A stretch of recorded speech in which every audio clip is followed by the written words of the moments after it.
OBC मधून 50% आरक्षण देणार आहे का नाही पाठदेशी सांगायचं, नाही तर नाही म्हणून सांगायचं। उद्याचा दिवस वेगळा असेल। एक मराठा छत्रपती शिवाजी महाराज की। अरे रक्तात भिनलंय काय, अरे रक्तात भिनलंय काय।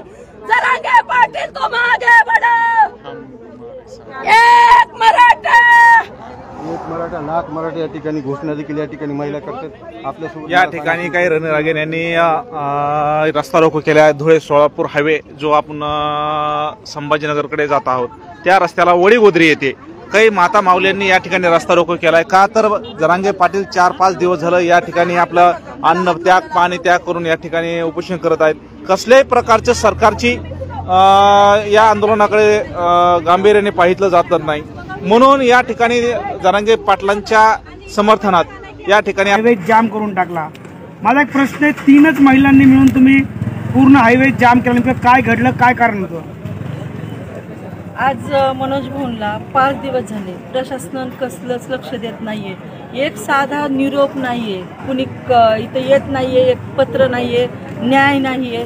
आणि आज आमचे 500च्या जवळपास बांधव गेली तरीही कसलीच खंत नाहीये।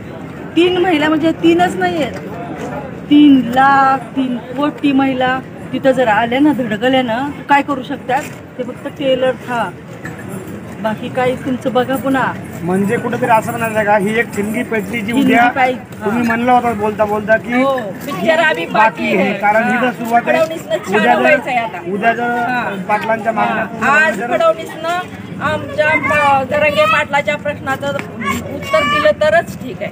2 तासाची वॉर्निंग दिलती जरांगे पाटलांनी, अद्याप आम्हाला आमचा निरोप पोचलेला नाही।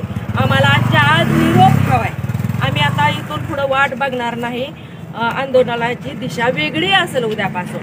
आतापर्यंत मराठ्यांनी फक्त अन्याय आणि अन्याय आणि अन्याय सहन केलाय, आता आम्हाला कुठलाही अन्याय सहन होणार नाही।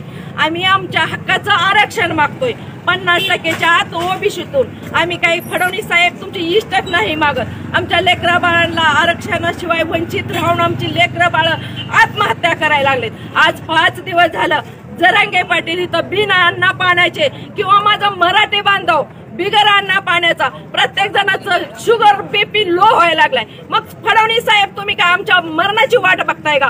एवढा द्वेष मराठ्यांचा का करताय फडणवीस साहेब? तुम्हाला मतं घ्यायच्या वेळेस मराठा दिसतोय, बाकी कशाच्या वेळेस मराठा दिसतोय। मराठा आमदारांना तरी लाज वाटायला पाहिजे। मराठा आमदार भाड्यानो तुम्ही काय मेले का? आता काही तर येत नाही जरांगे पाटला जवळ। आतापर्यंत किती हेलपाटे घातला, आता काय तुम्ही मेला पिला का? आता इथे यायला काय तुम्हाला लाज वाटते का? बांगड्या भरून फिरायला लागला तिथं? 5 दिवस झालं मनोज जरांगे पाटलाच्या मनोज दादांच्या पोटात अन्नाचा कण नाही, पाण्याचा थेंब नाही। वारंवार 2 वर्ष झाली त्यांनी उपोषण केली ती, पूर्ण शरीराचा त्यांच्या खिळखिळा झालाय। अरे मी तुम्हाला फडणवीस साहेब किंवा प्रशासनाला सांगते, तुम्ही 2 दिवस उपाशी बसून बघा, तुम्हाला काय वाटतंय? लाज वाटायला पाहिजे, लाज। प्रत्येक वेळेस वारंवार उपोषण केली 2 वर्ष, तरी तुम्ही प्रत्येक वेळेस मराठ्यांचा अंतच बघितलाय। आणि आम्ही आतापर्यंत शांततेचं आंदोलन केलंय। आम्ही आमच्या मनोज दादांचा शब्द पाळत आलोय, पण आता आम्हाला सहनशीलता आमची संपलेली आहे। आजच्या आज आम्हाला फडणवीस साहेबांचा निरोप पाहिजे। आमच्या मराठ्यांच्या आरक्षणाचा 50%च्या आत ओबीसी मधून मराठ्यांना आरक्षणाचा अध्यादेश काढला पाहिजे। अभी तो जाकी है पिक्चर, अभी बाकी है। एक मराठा, जय जिजाऊ,